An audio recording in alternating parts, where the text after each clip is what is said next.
பண்டைய நாகரிகங்கள் பனியோ அல்லது குளிர்சாதன பெட்டியோ இல்லாமல் பாலைவன வெப்பத்தில் தண்ணீரை எப்படி குளிர்வாக வைத்தனர் தெரியுமா? பண்டைய காலங்களில் மக்கள் மட்கா என்று அழைக்கப்படும் மண்குடங்களை பயன்படுத்தினர். இந்த மண்குடங்கள் பொலிவூட்டப்படாத மண்ணால் செய்யப்பட்டவை. அந்த மண் மிகவும் சிறிய துளைகளால் நிரம்பியதாக இருக்கும். இதனால் குடத்தில் உள்ள தண்ணீர் மெதுவாக அந்த சிறிய துளைகளின் வழியாக வெளியே சிந்துகிறது. அந்த தண்ணீர் குடத்தின் வெளிப்புறத்தை அடைந்தவுடன் பாலைவனத்தின் சூடான காற்று அதை உடனே ஆவியாக மாற்றிவிடும்.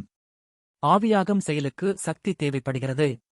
அந்த சக்தியை அது குடத்தின் உள்ளே இருக்கும் தண்ணீரிலிருந்து வெப்பமாக எடுத்துக்கொள்கிறது. இதனால் உள்ளே இருக்கும் தண்ணீரின் வெப்பநிலை சுமார் 15 முதல் 20 டிகிரி வரை குறைகிறது. வெளியில் காற்று அதிகமாக சூடாகவும் உலர்ந்ததாகவும் இருந்தால் ஆவியாகும் வேகம் அதிகரிக்கும். அதனால் குடத்தின் உள்ளே இருக்கும் தண்ணீர் இன்னும் அதிகமாக குளிர்ச்சியாக மாறும். மேலும் குளிர்ச்சியை அதிகரிக்க மக்கள் அந்த மண்குடத்தின் மேல் ஈரமான துணியை சுற்றி வைத்தார்கள். இது ஆவியாகும் பரப்பளவை அதிகரித்து தண்ணீரை இன்னும் சிறப்பாக குளிரச் செய்தது.